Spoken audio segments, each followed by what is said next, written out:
Once upon a time, in midwinter, when the snowflakes were falling like feathers from heaven, a beautiful queen sat sewing at her window, which had a frame of black ebony wood.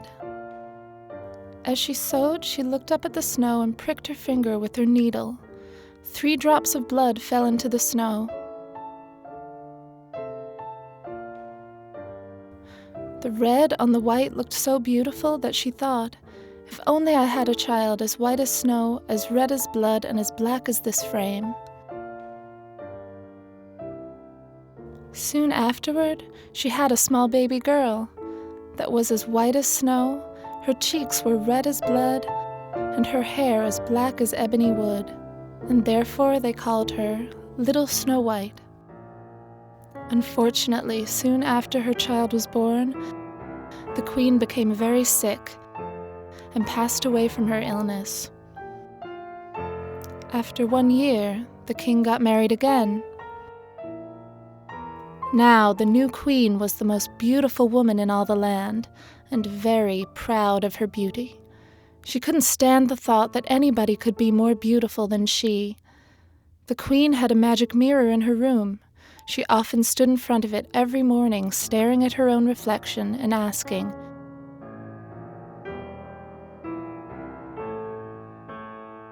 "Mirror, mirror on the wall, who in this land is fairest of all?"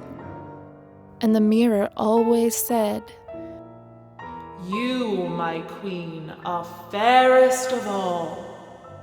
And then she knew for certain that no one in the world was more beautiful than she, because the mirror always spoke the truth. Years passed, and little Snow White grew up from a baby into a lovely little girl. When she was 7 years old, she had red rosy cheeks, black ebony hair, and snow-white skin. She was even more beautiful than the queen herself. One day, when the queen asked her mirror again, "Mirror, mirror on the wall, who in this land is fairest of all?" the mirror answered, "You, my queen, are fair, it is true.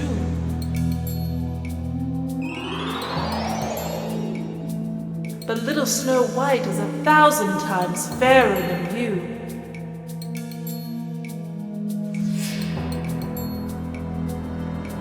When the queen heard the mirror say this, she became pale with envy, and from that hour on, she hated Snow White.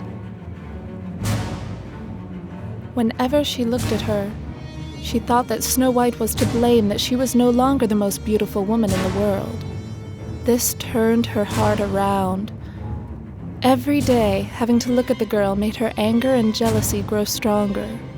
With time, the queen's jealousy became so strong that she could not live in peace any longer. Finally, she called on one of her huntsmen to her room and said to him, "Take Snow White deep into the woods and kill her." The huntsman had to obey the queen's wish, so he took Snow White into the dark forest. When he took out his hunting knife to kill her, she began to cry and begged for mercy. "Please don't kill me," she begged. "If you have mercy on me, I'll run deep into the forest, and I promise that I will never return." The huntsman took pity on her because she was so innocent and beautiful, and he thought, "The wild animals will most likely eat the poor child anyway. I'm glad that I don't have to kill her." And he let her go. The young girl started to run into the big forest. Snow White was now all alone, and she didn't know where to go or what would happen to her. She was terrified. She ran over sharp stones and through thorns the entire day. She heard the wild animals in the bushes, but none of them attacked her. Just as the sun was about to set, her feet were so sore, her clothes were torn, and her arms were full of scratches and cuts.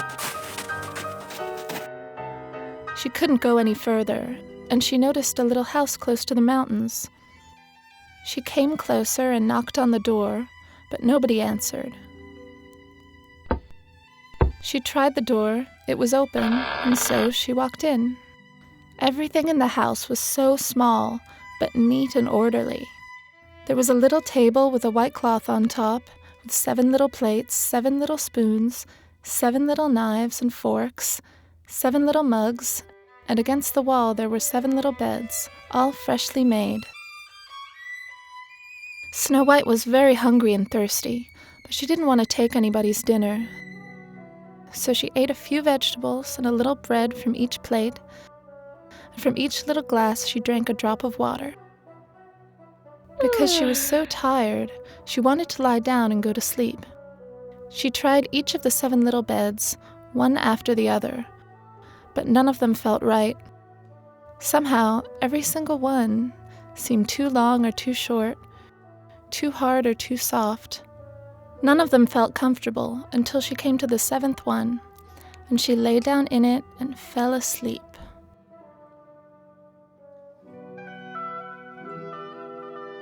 The little house belonged to 7 dwarfs. They were working in a mine located close to the mountains. They spent every day there digging for gold.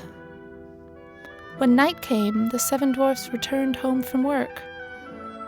They lit their 7 little candles and noticed someone had visited their house.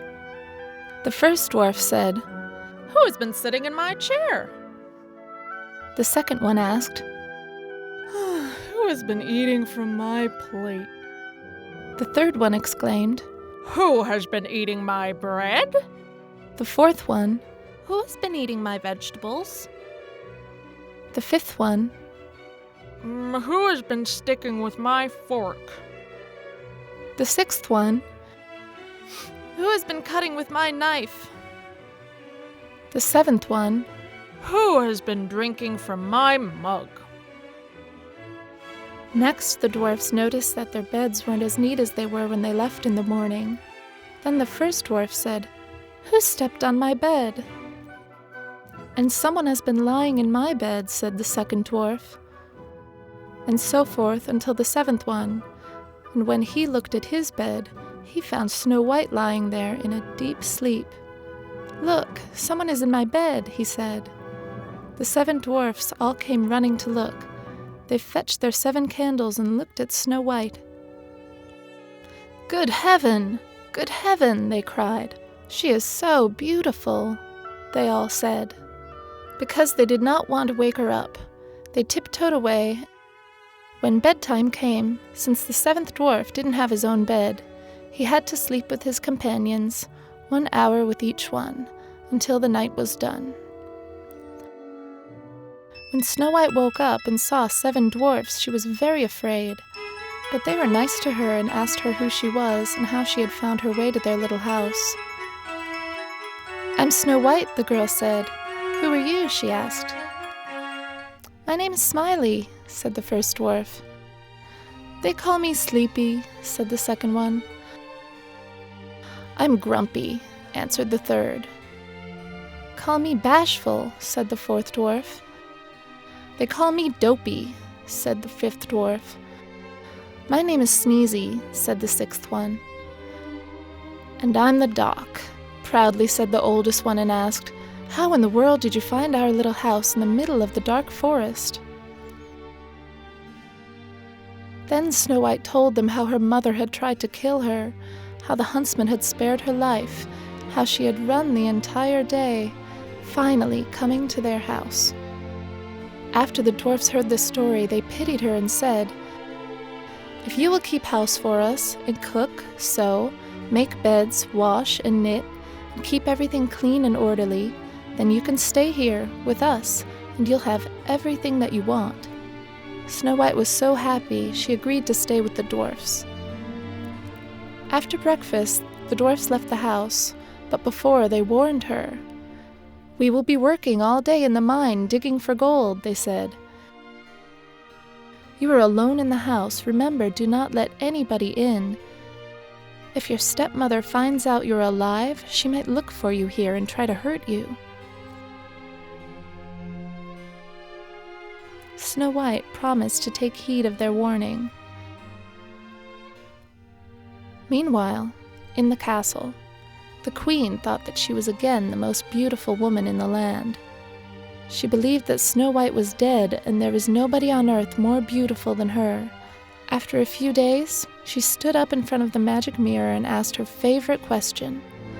"Mirror, mirror on the wall, who in this land is fairest of all?" The mirror answered once again, "You, my queen, are fair, it is true.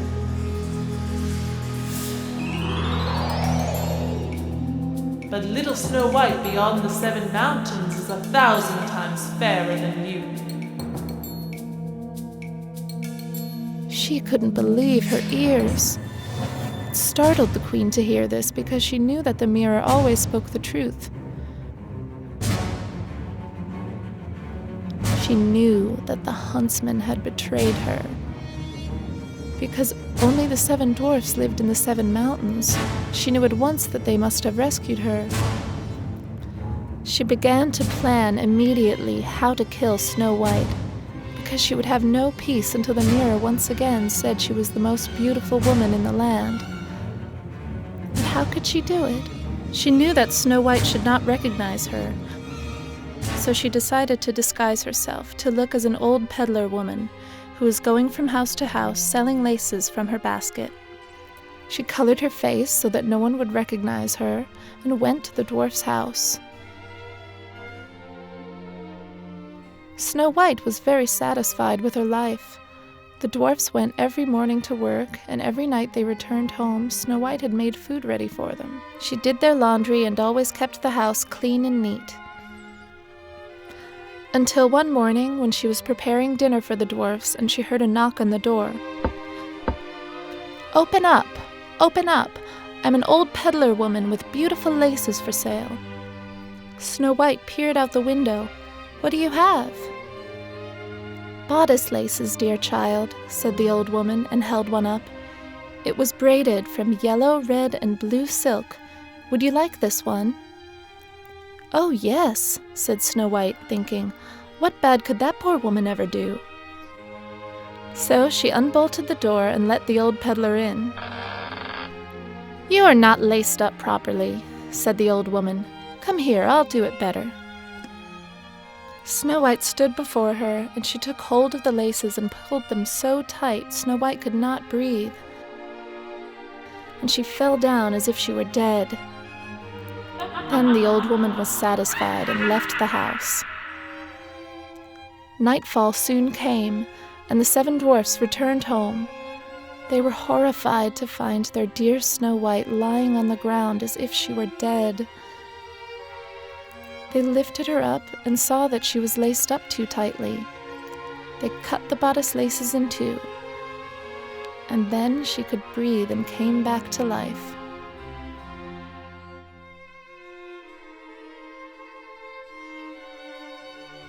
"Must have been the queen who tried to kill you," said Doc. The dwarfs warned Snow White once again.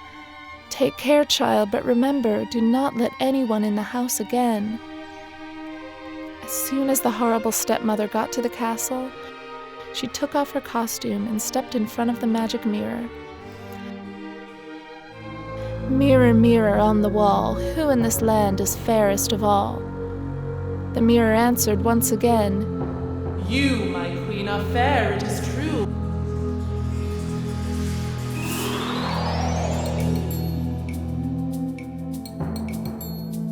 But little Snow White with the 7 dwarfs is 1,000 times fairer than you."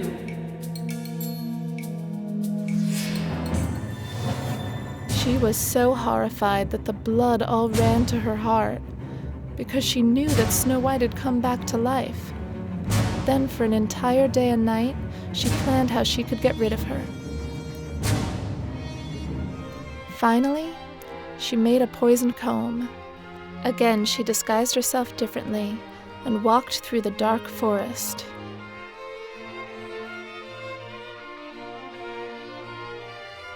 Until she got to the dwarf's little house. She knocked on the door, but Snow White called out, "I am not allowed to let anyone in." Then she pulled out the beautiful comb, saying, "Don't worry, I won't hurt you. Look at my amazing things, I'm sure you'll like them." She tempted Snow White holding the golden comb. Snow White saw how it glistened and didn't think. She opened the door and bought the comb from her. "Come, let me comb your beautiful black hair," said the old woman. She had barely stuck the comb into Snow White's hair before the girl fell down like she was dead. "That will keep you lying there forever," said the queen, and left. The dwarfs came home just in time. When they saw Snow White on the floor, they knew that the horrible queen was in the house. They pulled the poison comb from her hair. Snow White opened her eyes and came back to life and told them what had happened. She apologized for not following their directions and promised the dwarfs not to let anyone in the house again. The queen hurried back to her castle, feeling very happy because she believed that this time Snow White was dead. As soon as she got to the castle, she removed her disguise, stepped in front of the magic mirror, and asked the usual question. "Mirror, mirror on the wall, who in this land is fairest of all?" The mirror answered, "You, my queen, are fair, it is true. But little Snow White with the 7 dwarves is 1,000 times fairer than you." When the queen heard this, she shook and trembled with anger. "Snow White will die," she screamed, "even if it costs me my life." Then she went into her most secret room, where no one else was allowed inside, and she made a beautiful apple. On one side she made it look green, while the other side was red and beautiful, and anyone who saw it would want it. Then she poisoned the apple's red side without touching the green. Then she disguised herself as a peasant woman, and this time filled her basket with apples. And for the 3rd time she traveled to the dwarf's house and knocked on the door. Snow White peeped out and said, "I'm not allowed to let anyone in. The dwarfs have forbidden it most severely." "If you don't want to, I can't force you," said the peasant woman. "I am selling these apples, and I will give you one to taste." "No, I can't accept anything. The dwarfs don't want me to," said Snow White. "If you are afraid, then I will cut the apple in 2 and eat half of it. Here, you eat the half with the beautiful red cheek," said the queen, passing her the poisoned part. When Snow White saw that the peasant woman was eating part of the apple, her desire for it grew stronger, so she finally let the woman hand the other half through the window. She bit into it, but she barely had the bite in her mouth when she fell to the ground dead. The queen laughed her terrible laugh and cackled, "This time no one can save you." And she hurried through the forest, muttering to herself, "Finally I succeed, and Snow White is dead." When she got back to the castle, she stepped in front of the mirror and asked with confidence, "Mirror, mirror on the wall, who in this land is fairest of all?" And the mirror answered, "You, my queen, are fairest of all." "Now I'll have some peace," said the satisfied queen, "because once again I'm the most beautiful woman in the land. Snow White will remain dead this time." That evening the dwarfs returned home from the mine and saw Snow White lying on the floor lifeless.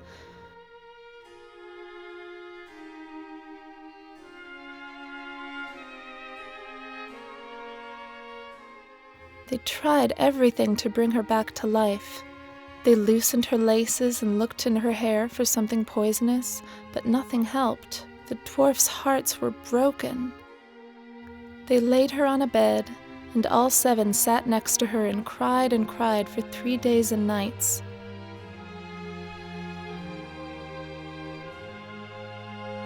After mourning for 3 days, they agreed to bury her, but they saw that she remained fresh. She did not look at all like a dead person, and she still had beautiful red cheeks.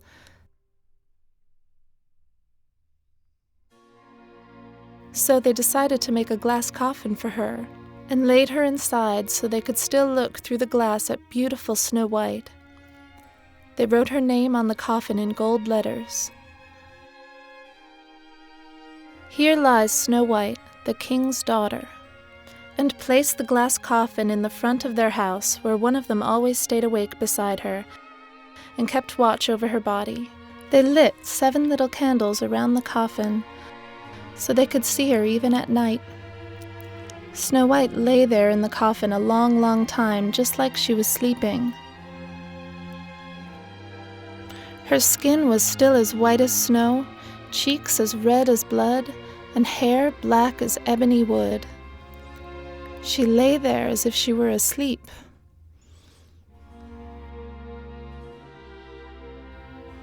Many forest animals came to the coffin to look at the sleeping beauty.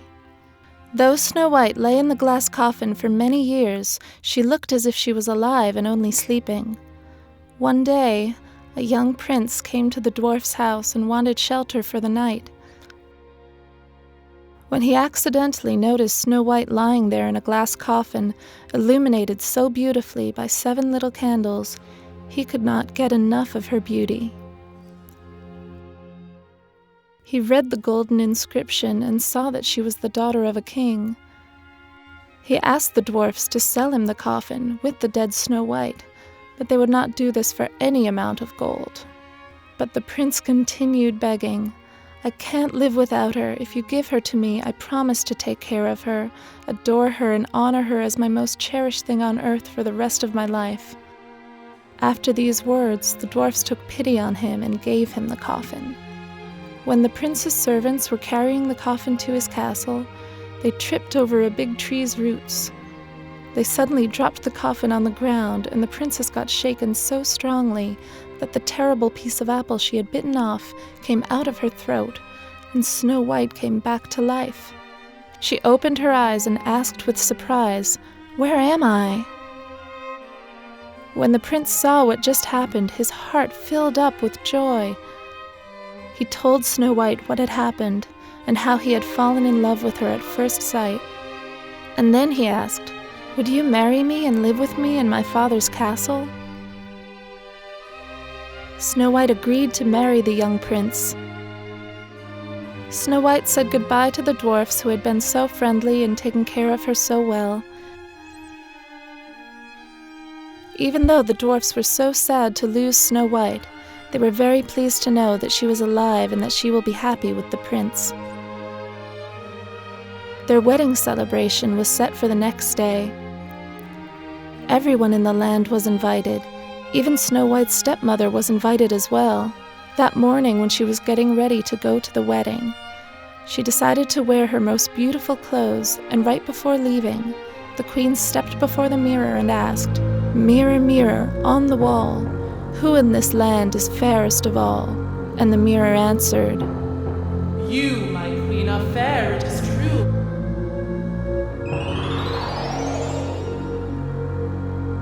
But the young queen is 1,000 times fairer than you." She was horrified to hear this, and so overtaken with fear that she could not say anything. Still, her jealousy drove her to go to the wedding and see the young queen. When she arrived at the party, the queen recognized Snow White. Her rage was so uncontrollable that she started yelling at the top of her lungs.